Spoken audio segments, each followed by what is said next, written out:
Just before we get started for today, we'll review what we did yesterday. It says the Mishnah, which is a little bit above, it said, Ein megadol and behema daka b'Eretz Yisrael. You're not allowed to raise an animal, which is a small animal like a sheep or a goat in the land of Israel, because the concern was that it would ruin the fields. And there's the importance of settling the land of Israel. Al megadol and b'Syria. You can raise such an animal in Syria, and the wilderness of those areas of Israel, because that's not considered an area of settlement.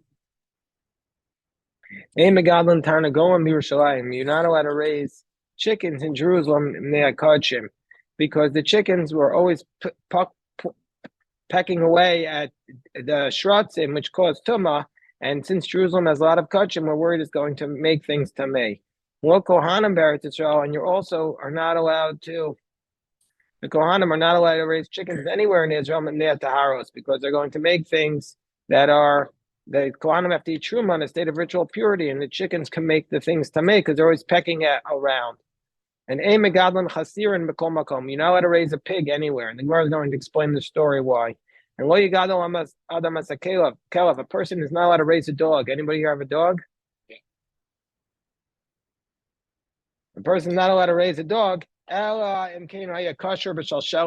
the dog is tied up with a chain. You're not allowed to spread a net to catch doves unless it's 30 ris, approximately 8,000 amos away from the town, so you don't catch somebody else's doves. You're not allowed to raise a sheep or a goat in Israel. You can raise it in the forests, which is not near somebody's property. And Syria, and in Syria, will be Yishuv. In Syria, which is outside of Israel, you could even do it in the towns. And for sure outside of Chutzaret. Syria was this area which David conquered, and it has like quasi-Israel status. Tanya Idach, alternative price, you're not allowed to raise a sheep or a goat in Israel, but you can raise it in the wilderness of the Judean desert, and near Akko, the wilderness near Akko. And even though they said you can't raise a behemoth daka, but you can raise a behemoth gasa, a large animal like an ox or a goat, because you only make a decree upon the community if most of the community. You can't make a decree on the community if most of the community can maintain the decree, and so therefore, in this case, you have to keep the status. In this case, people wouldn't be able to not raise an ox because they need an ox to work, and so therefore we can't make such a decree. And now we say, even though we say you can't raise a sheep or a goat, but the rabbis were practical and they said you could keep it prior to the festival for 30 days. You're allowed to keep it with you prior to the festival for 30 days so that you can slaughter the sheep or the goat for the festival. So you can get it a few days, 30 days beforehand. And also, let's you're marrying off your son. You need a nice shawarma for the wedding, so you could get the sheep 30 days beforehand. As long as you don't say, oh, well, now I got 30 days, even if I only got it 2 weeks before the festival, I'll keep it for 2 weeks after. No, that you can't do. You get 30 days up to the festival, up to the wedding. The Sakadai you might have thought the Nafikle Regel. And you might have said, well, the festival's over, but I still haven't finished my 30 days. So I might have thought I get to fill up my 30 days. So we say we don't say that. We don't say that. Well, don't say, oh, I have another 30 days to keep it. Ella, keeping the Nafik Regel, once the festival's over, you can't keep it anymore. And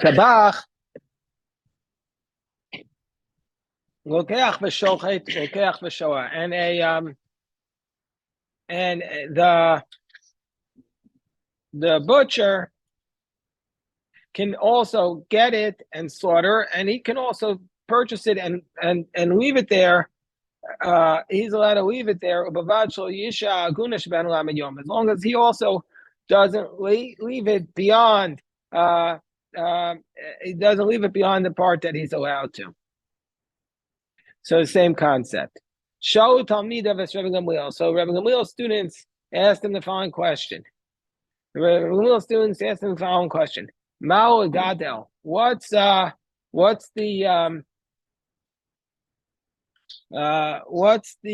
are we allowed to raise a sheep or a goat?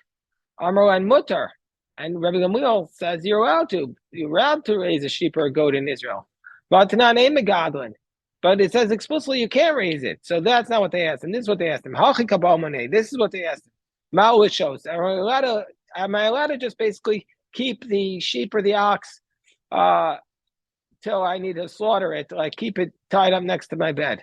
Amar mutter. So Rabbi Gamliel argues. He says you're allowed to.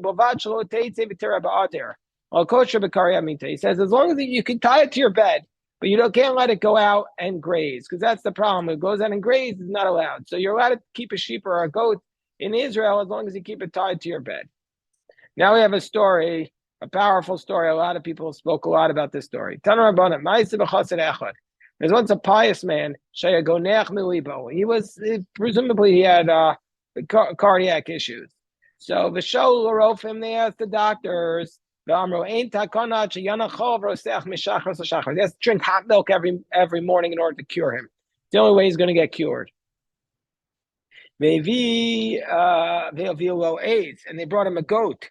They tied the goat to the foot of his bed. And he was drinking from this goat, the hot milk, straight from the goat every single morning. So that's what he was doing. After a period of time, after a period of time, his friends came to visit him. Once they saw this goat, they saw the goat tied up to the legs of his bed.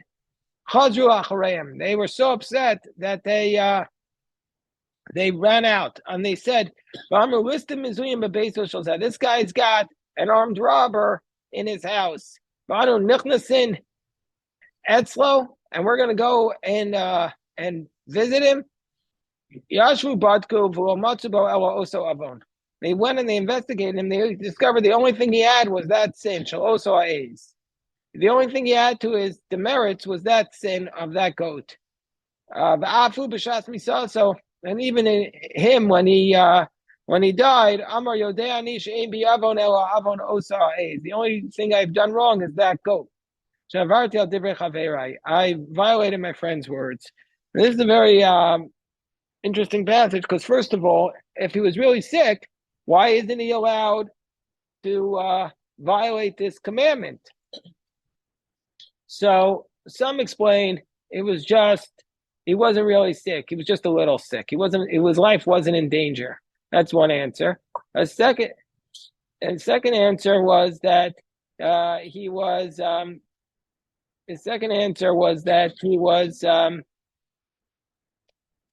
that even if your life is in danger, you're not allowed to violate the stealing somebody else's money in order to save your own life. That's the ruling we had back earlier. That can you save yourself by stealing somebody else's money? A third approach is that the rabbis don't believe you should go to doctors. That we don't rule like today, but that's what some say. You're not allowed to go to doctors. And then I have my own approach, which I thought was maybe he could have had a different way to save it. He could have gotten hot milk by getting it from an ox. Why do you have to get it from a sheep or a goat? Or he could have drank mother's milk.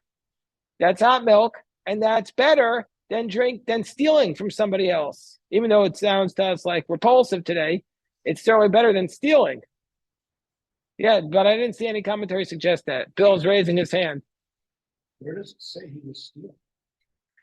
He had a sheep or a goat, and you're not allowed to raise a goat because it's a violation of the Torah, of the rabbinic decree to raise a goat in the land of Israel, because the goat is a thief. Goat is going to graze on other people's property. But they say it's a violation of this decree. It's a rabbinic thing, but even though it's a rabbinic decree, if the rabbis made a decree, he says about that it's the purpose of the decree is to prevent people from stealing money, then you're not allowed to violate it even at the cost of your own life.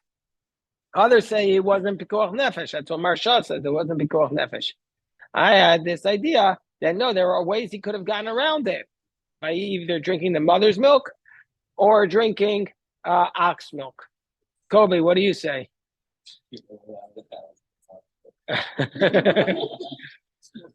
Of course, ox milk is kosher. Anything that comes from a kosher animal is kosher. Ox milk. Okay, Kobe.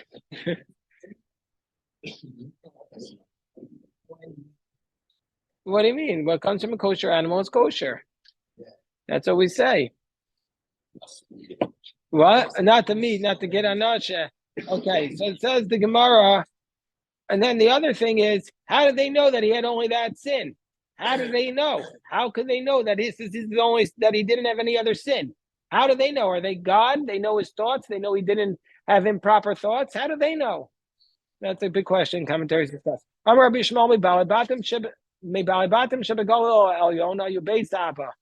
there, amongst the people of the Upper Galilee, there was named Macharvo. Why was their property destroyed?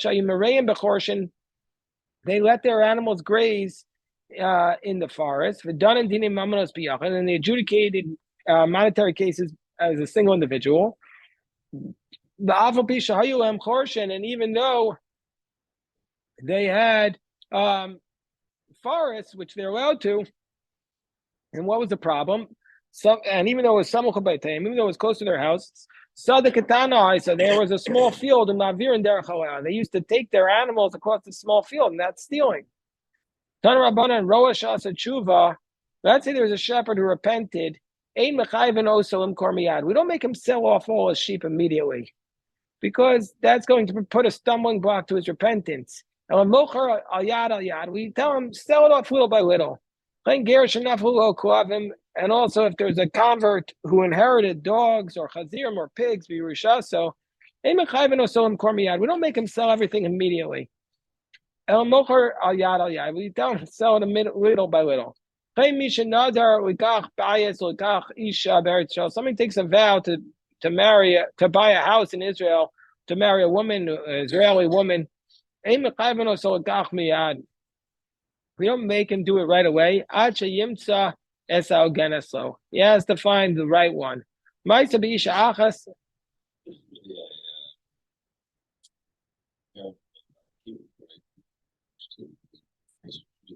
Yeah, so it's little by little, little by little. Right. There's a lot of beautiful things on this stuff. If we stop for all of them, we could spend the whole time on each one. There's so many beautiful ideas. Then there was a woman that her son was harassing her to get married. Becomes of an ishba, she takes an oath. Kol mishaba sheyavo eni machziraso. Whoever comes to me, I'm not going to send him away. Ukesheyavo adavar eight ukeshaba adavar bekaptol abnei adam sheina mehuganin. And guess what? This guy who was a bad guy wanted to marry her. Shaba adavar eight chachamim amru lo niskanu zu elo hagon. Wow. They said, oh, she didn't intend to marry a bad guy. She said the best guy who comes forward, I'll marry her, a good guy. Just like you can't raise a behemoth, a sheep or a goat, you also can't raise an animal that's not domesticated, that's a small animal. Rabbi Shmuel says, Megadlin klavim kufrin. Rabbi Shmuel says you can raise dogs that are kufrin. Rashi says two different explanations of kufrin. What's a dog that's a kufrin? One explanation is it's a small dog. The other explanation is it's a large dog. So, fine, like a watchdog. V'chatuim, and you can raise cats, v'kofin, and monkeys, v'chuldos sinayim, and these weasels of the bush.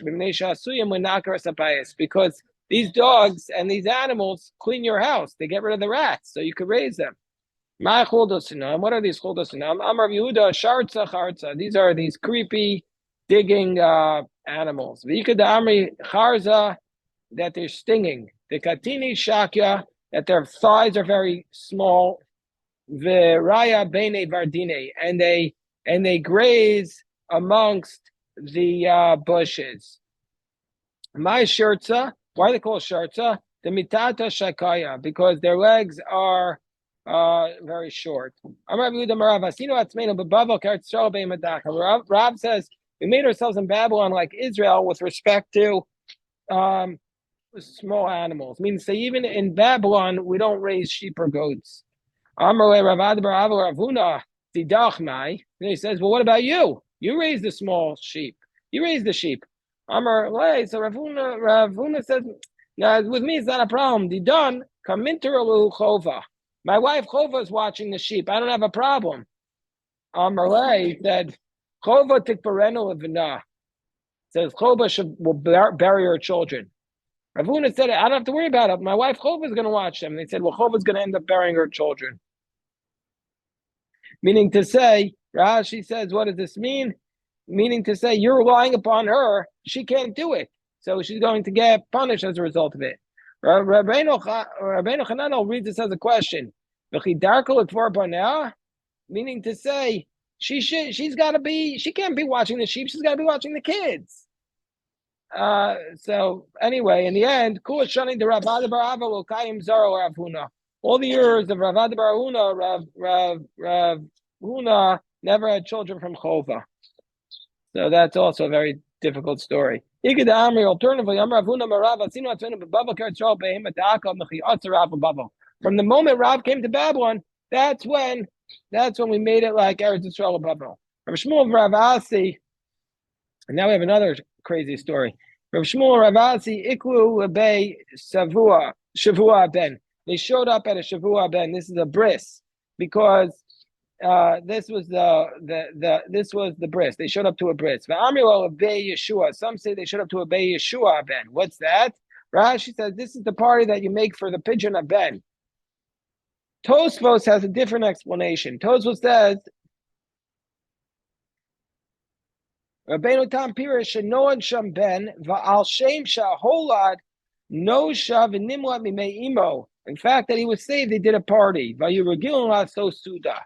This is, some say, the only reference in the entire pages of the Talmud. It's not even the Talmud, and it's not even direct, because it could be a reference to the Vachnach, which they made a party the night before the bris. Some say this is the only reference to the Shalom Zachar. The idea you have a party on the Friday night when a baby's born. Not in the Talmud, not in the commentaries. This is an oblique reference. Okay. So anyway, they come to this party. Rav lo ayol kamei Shmuel. I'm not a big fan of Shalom Zachar. That's what I'm trying to say. You go out of your house on a Friday night in the cold, you walk. Let people stay at home. So the Gemara says, there's no reference to it in the Talmud. Anyway, so he says, Rav lo ayol kamei Shmuel. Rav didn't want to go in. Rav was the biggest Talmud Chacham. He didn't want to go in front of Shmuel. Shmuel, well, I'll come the Ravati, but Ravati was Rav's student, and Ravati was also Shmuel's Rebbe. Shmuel didn't want to go in front of Ravati, and Ravati, well, I'll come the Rav. Ravati didn't want to go in front of Rav because Rav was the teacher. So they had a big problem. Nobody wanted to go into the door first. So they said, Man Nitrach, who's going to be the one who's outside last, which was last of an honor? Nitrach Shmuel, should we leave out Shmuel, Venesi Rav, Ravati? But Rav doesn't want to go in front of Shmuel. V'nitrach Rav or Ravasi. So who should we delay, Rav or Ravasi? So the Gemara says Rav didn't want to do it. Milsa ba'alma hudavel Shmuel, because he had done something to Shmuel. What did he do to Shmuel?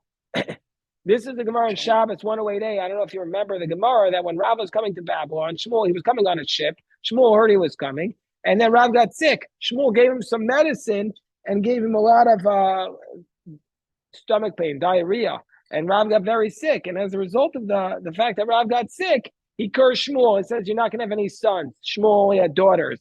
So he felt bad about that he cursed him. So he wanted to give him some honor. So anyway, Mishum Davin Maisa Delatye Adbre Ravle, because of the time where Rav had cursed him. So now he wanted to give him honor. He said, you go in first. Anyway, they're sitting there arguing about this. In the meantime, in the meantime, a cat came along and bit off the hand of a little kid. Yeah, but I mean, the cat, presumably, Might have been not just one of these baby cats we have around here, a vicious cat. So what did they do? So they're arguing, and a cat comes along and bites a kid. So Nafak Rav Darish, Rav went out and taught Chatul Mutter Lahargo. You could kill a cat. Also, anybody here have a cat? Says a cat you could kill, you're not allowed to keep it. Jeff has a cat. And you're not responsible for stealing it. You don't have to return it to the owner. Well, once we say you're allowed to kill it, my niu su also kaima. Why do we say now that you're prohibited to keep it? No, you might have said mutter lahargo. You might have said you're allowed to kill it, but he's suraleka, but there's no prohibition to keep it. Kamash one that you're not allowed to keep it. Amri, the even the Amri, mishum gezel. Once we say you're not allowed to steal it, my new su mishum. So now why do they have to say you can't return it to the owners? You're allowed to kill it. Of course you don't have to return it. Ravina, well, let's say you find it dead. Yeah, and you want to keep its skin, some nice cat gloves. No, you don't have to do it. Meis Rishim ben Elazar, he says, but don't we say megadlin klavim kufrim v'chatolin v'kufim v'choldos tsunami? They shatuyim and not korsabayis. Didn't we say you're allowed to raise cats because they can clean out the homes? Gemara says, okay. Well, kasha haba uchma haba chiyura. A black cat you could keep. The white cat you can't keep. The white cat you can't keep. Gemara says the white cat is the dangerous. The black cat's not. Gemara says, but hamaisi the Rav uchma haba. But the Rav's case was with a black cat. Gemara says, yeah. Hasam uchma bar chiyura. That was a black cat, the offspring of a white cat. That's why you say you could kill it. Ravina. But this was a question Ravina asked. By Ravina, uchma bar chiyura mao, a black cat, the offspring of a white cat.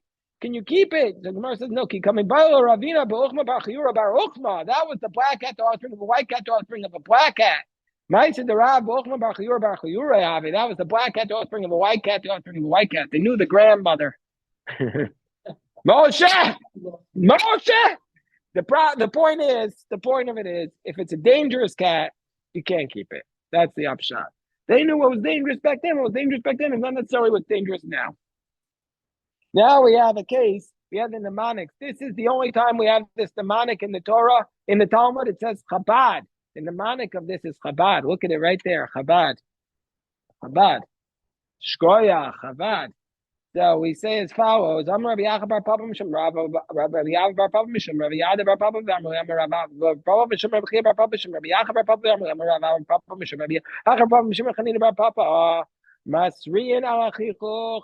That if afilu b'Shabbos, that let's say it's Shabbos and you have these very bad skin condition, you're allowed to be masriyin. You're allowed to gather everybody together and make personal decrees and blow the shofar and the trumpets in the courtyard, says Rashi. You're allowed to even do that on Shabbos. Videlas haninelas, and once the door is closed, once the door closes, it's never going to open quickly again. Meaning, say once your luck changes, it's hard to get it back. And if you're purchasing a house in Israel, you're allowed to oh no, you can write a contract for if I feel b'Shabbos. Write a contract.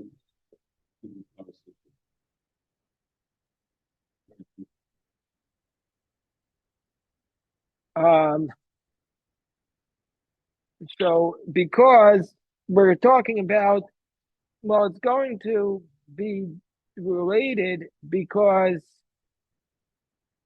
we're talking about Yishuv Eretz Yisrael, and that was something that was raised in the Mishnah. So that's how we're going to come back to it. The power of settling the land of Israel. So we say that you can purchase a house in Israel and write the contract even on Shabbos. Gemara says Meisrei, but we say we have a contradiction.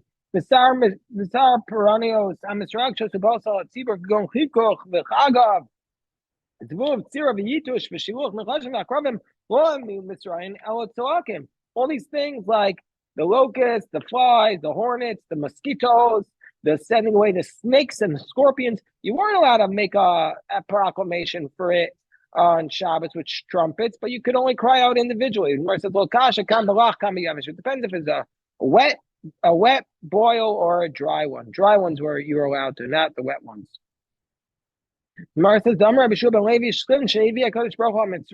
The boils that God brought on the Egyptians, lachmi b'chutz v'yavishmi b'fim. They were dry inside. And it says, "Vayhi shtina babalos poreach ba'adam behema." That's what we that's what we said yesterday in the parasha. Videlis and the Nelas, and the door that's closed over Meir Tipatech will not quickly reopen. This refers to like if you have an opportunity to get ordination, don't waste that opportunity. Don't say, "Oh, I'll get it next year. I'll get it next year." Grab it right then. Like Shmuel in the Talmud, he didn't get ordination. He lost this moment. Yeah, Eitan. Or are you just chilling? Okay, fine. So Rav Ashi, Amar Kohen, Marian Lo, Loba Meher, Mativin Lo. Anything that goes, once a guy is having some bad luck, he's not quickly going to turn around his luck. Sorry. Rav Achami Difti Amar Lo Olam Ein Mativin Lo. He'll never have it good again. Below he. That's not true. Rav Achami Difta Milta Dinavsha Yehudamar. He just said it on his own. He didn't have any sources. Now we say Valokech Bayis Beretz Yisrael Kosvin Lavona Afil B'Shabbos. If you write if you purchase a house in the land of Israel, you can write the contract even on Shabbos. You can write the contract. We already had this Gemara in Gittin. Gemara says Shabbos even on Shabbos. Excuse me, El Kedama Rava Hasam, like Rava said over there. Omer Lanachri Va'osa. You could say to the non-Jew to do it. Hachinami Omer Lanachri Va'osa. You can ask the non-Jew to do it. Then it's only a rabbinic prohibition. Even though asking a non-Jew to do something is just a rabbinic violation. So because of the importance of settling the land of Israel, the rabbis did not make a decree about this. So that's the power of settling the land of Israel. You could even on Shabbos, you could do this. Well, let's say you have an opportunity to travel on Shabbos in a rabbinic violation. Would that be allowed? So we'll see what the post can say in a moment. Greg was asking about that. I'm Rabbi Shmuel Bar Nachmani, I'm Rabbi Yonasan. Halokech Ir B'Eretz Yisrael. Somebody purchases a city in the land of Israel. We force him to make like easements or passageways to the city from 4 different directions. Mishum Yishuv Eretz Yisrael.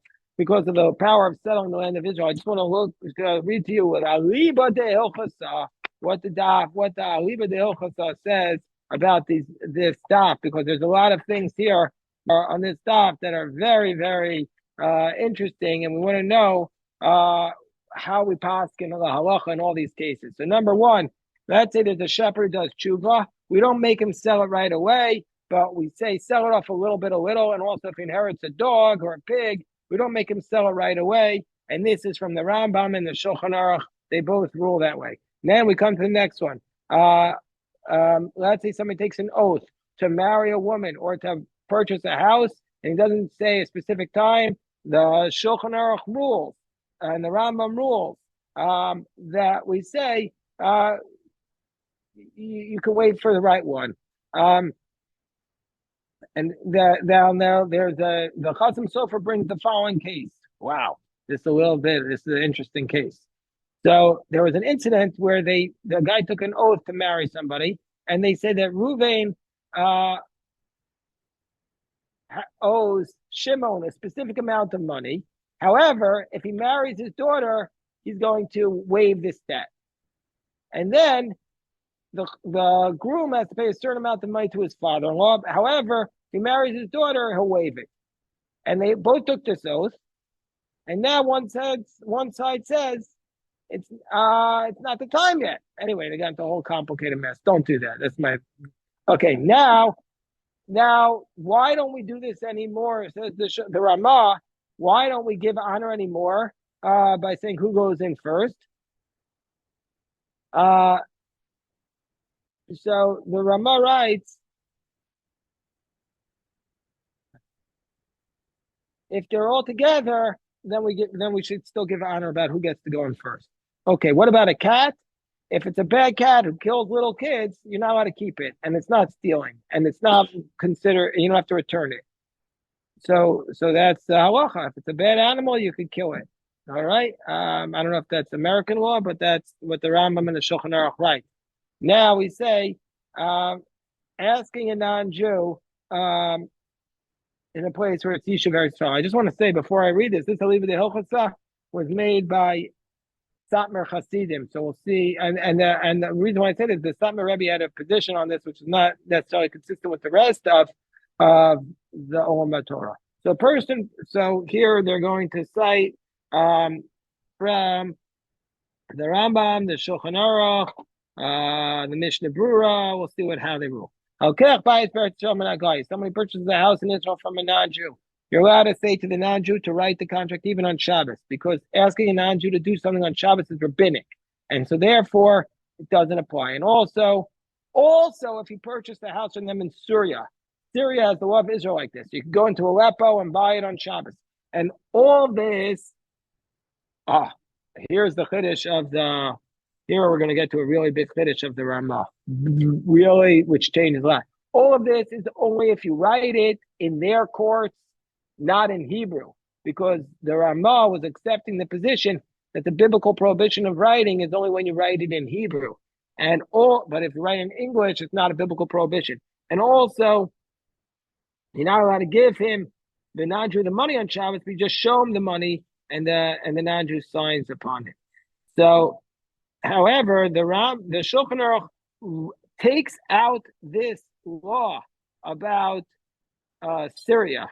He takes out the law about Syria. The Magen Avraham says, hold on, let's just see what's here. Okay, basically, but the rest of it is included. So they say you're allowed to do it. You just have to be careful how you do it. What? He asked the non-Jew to sign, the witness.